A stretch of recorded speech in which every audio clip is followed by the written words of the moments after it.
Now at 5 o'clock, the exit of CCSD Superintendent Dr. Jesus Jara. We've got new details as to when it will happen and how much he may be paid. So it's affecting the community altogether. Adding up deaths on roadways in southern Nevada, the number is just staggering. What we can all do to stop those numbers from rising even higher. Plus, suspended, what it could mean for Raiders quarterback Jimmy G and his future in the NFL. Weather now, the clouds have rolled in again, but how's it look for your three-day weekend? The answer in your most accurate forecast. Now, this is 8 News Now, live at 5. Live, local, now. The Clark County School Board is in talks to pay the district superintendent $250,000 to resign. Thanks for joining us at 5. I'm Denise Valdez. And I'm Brian Loftus. Although we're a week away before the vote, the move being criticized. 8 News Now education reporter Joshua Piguero joins us live now to explain. Denise, Brian, CCSD's Board of Trustees couldn't come to a consensus at their last meeting on what to do with Superintendent Dr. Jesus Jara. They're giving it another shot next Thursday, offering Jara a $250,000 check to leave. Jara is the easiest person for a lot of people to blame for a lot of problems. Anna Marie Binder, who has several kids at CCSD schools, was at last week's board meeting. She's running for trustee. As upset as everyone is about terms, conditions, things like that, I think we're all in the same place where we understand that we do need to move on. In a statement, trustees called the payout to Dr. Jara a, quote, compromise of the superintendent's amicable separation from CCSD. Board President Evelyn Garcia Morales revealed she asked the superintendent to quit. This was a mutual agreement. The pressure to ask him to leave is significant. Henderson Mayor Michelle Romero criticized the trustees later at that meeting. The lack of performance, communication, or any real progress that we've seen from our leadership over the last 5 years has been infuriating. Camila Bywaters is running for a seat on the board and says trustees should hold off on picking a new superintendent until after elections. So it would really be important that we have a leader whose focus is improving educational outcomes, but at the same time, making sure that we have a culture and a climate that respects our individual differences.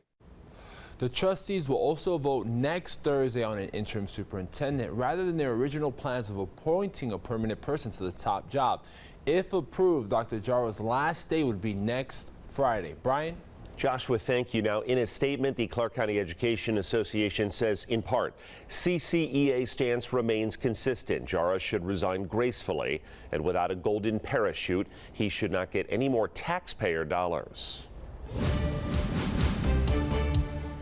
A day after a Las Vegas judge said she was absolutely terrified when a man attacked her in her courtroom, we're seeing the bruises that she was left with. These are photos shown to a grand jury who later indicted 30-year-old Deobra Redden on charges including attempted murder. They say Judge Mary Kay Holthus's injuries, including bruises to her arm and back, and the bloodied courtroom afterward. Our 8 News Now investigators also obtaining this new video of Redden as officers brought him to jail. Now, in this clip, Redden spits at an officer. He faces a charge for that, too, but is due in court later this month. A school bus crash this morning leaves one student with minor injuries. Metro telling 8 News Now a car crashed into the bus. Happened not too far from DI and Maryland Parkway. As for the driver of the car, impairment is suspected at this time. A pedestrian killed in the valley after a hit and run last night. Police say 2 cars actually hit a 53-year-old woman. It happened last night near Nellis and Harmon. Police say she was walking outside of a marked crosswalk. Now, the first driver, who police say knocked the woman to the other side of the road in this type of car, left the scene.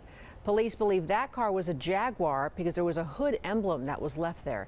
The second driver, though, remained on scene.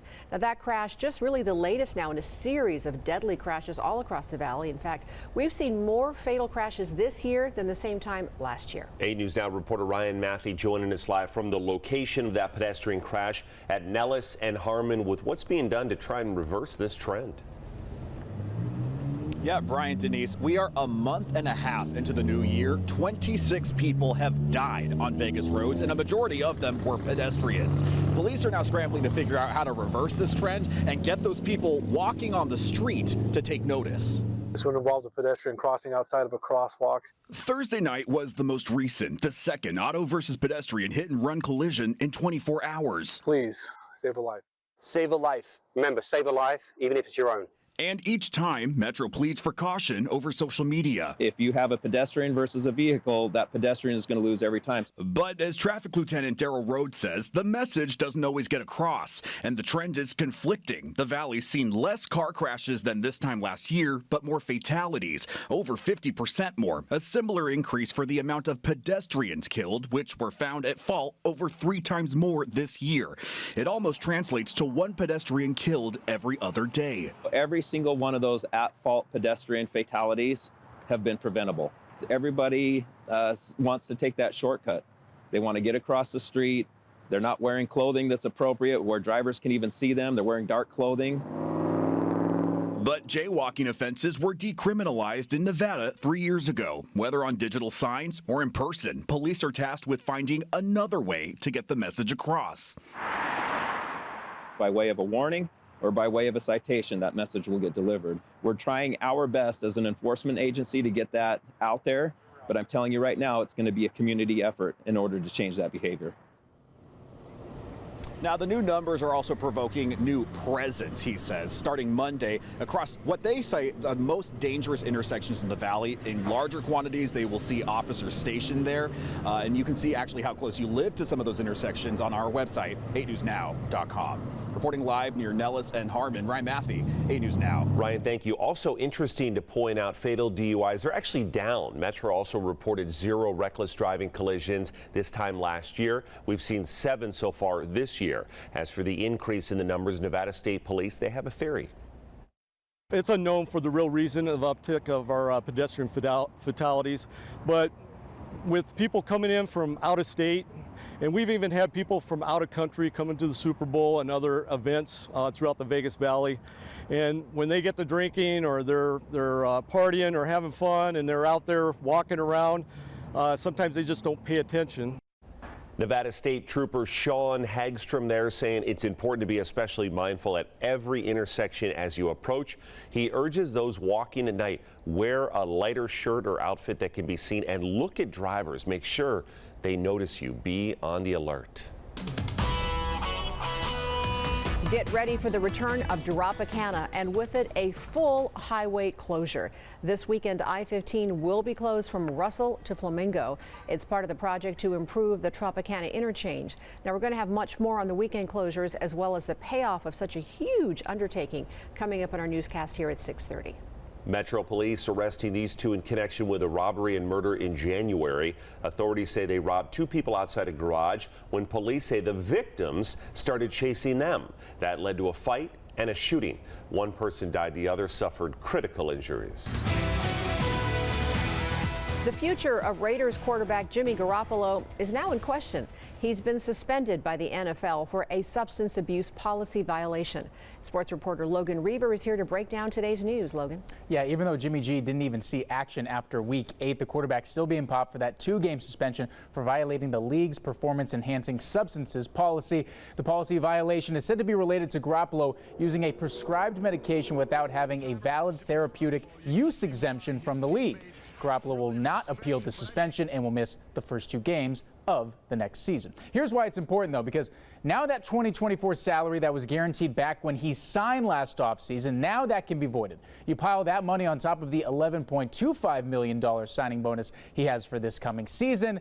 But if he's released before March 17th, the team would save over $22 million in a contract that felt like it was impossible to move when we woke up this morning. Coming up later on in sports, we'll be hearing from the new offensive coordinator in Vegas. Luke Getsy was introduced. We'll have his thoughts on who he'll bring in, which QB prospects he's looking at, and his relationship with Davante Adams. We'll send it back to you. Sounds like the Raiders have a whole lot more options now, Logan. All right, thank you. So if the Raiders do part ways with Garoppolo, he'd be left looking for his 3rd team in as many seasons. Well, now expect a busy 3-day weekend up on Mount Charleston. If you're heading up there this weekend, you need to leave early. You should be on the mountain by at least 9 a.m. if you want to avoid all the crowds. Make sure you know if you need to have chains or not. I don't think you'll need chains. And be prepared to sit in traffic. Remember, if you're headed on up there on the 95, they put those signs that say, hey, it's full. You pay attention to those, because otherwise you'll head on up there and get turned back. Okay, looking outside right now, our camera on top of the stratosphere, looking to the south right now. We've got those high clouds out there. Those aren't going away, but still a mild day today. 67 degrees, our official high for the day today. Average is 63, so we're above normal. 45 overnight for the low. And the record on this date, set back in 2014, that record was 81 degrees. Currently outside right now in the mid-60s, the high 60s outside. Centennial Hills at 62, 68 for Sunrise Manor. Seven Hills 64 and Rhodes Ranch at 66, 65 in Henderson right now, and 63 for Pahrump. Boulder City, you're at 64. Look at these numbers here. 73 for you in Laughlin right now, and closer to 70 for Death Valley. Now coming up, we do expect a warm 3-day weekend. We'll show you those numbers. I'll have your recreation forecast, and also the chances for showers are still in the cards for next week. We'll pinpoint when. All coming up in your most accurate weather now. Brian and Denise, over to you. All right, Ted. Well, more women and people of color are entering the field of law. That's across the country and in our state, according to the American Bar Association. Some Clark County School District students getting a jump start. 8 News Now reporter Laura Negretti hits the books over at Canyon Springs High School for their Empowerment Series, focusing on law. Court is in session at Canyon Springs High School as 200 students learn about careers in law from local attorneys and judges. Life isn't linear. I went to law school at 29 years old. And in 2022, Courtney Ketter became the first Black judge for North Las Vegas Municipal Court. He and others share their journey. You know, it kind of inspired me to be a better person and to get on your stuff. You're a senior and get to it. And in law, I'm working on it. The American Bar Association reports 39% of lawyers are women, up 5% over the last decade. Likewise, the number of people of color entering the field is double, but still 21% of the profession. I feel like it's been way too long, and it should be way more people of color, and women especially, who are going into law. Welcome to the era of change. And these young ladies and young men that were here today are a part of that change. All we needed to do was put in front of them what it looks like, and they'll do the rest. Even if it means being the first, attorney Denise Glasgow. Nobody in my family had ever gone to college, right? Listen to the people who believe in you, because they believe in you for a reason. Listening to these personal stories is helping senior Perla Munoz decide on her career. I do want to become a lawyer or a judge. I'm more leaning towards a judge now because I just see how much effort they put into helping people in their community. The next leadership conference is March 19th. Reporting from Canyon Springs High School, Laura Negretti, 8 News Now. Now, 2021 numbers from the State Bar of Nevada show 35% of lawyers are female. About 20% of attorneys are people of color. The organizers have a lot of hope to try to spur those numbers. Next here at 5, an opportunity to work for Major League Baseball, when you can go to get a jump start on becoming an umpire. Plus, speaking up and openly about money struggles, which a social media trend apparently can try to help you get your finances back on track. You're watching 8 News Now at 5 o'clock. Live, local, now.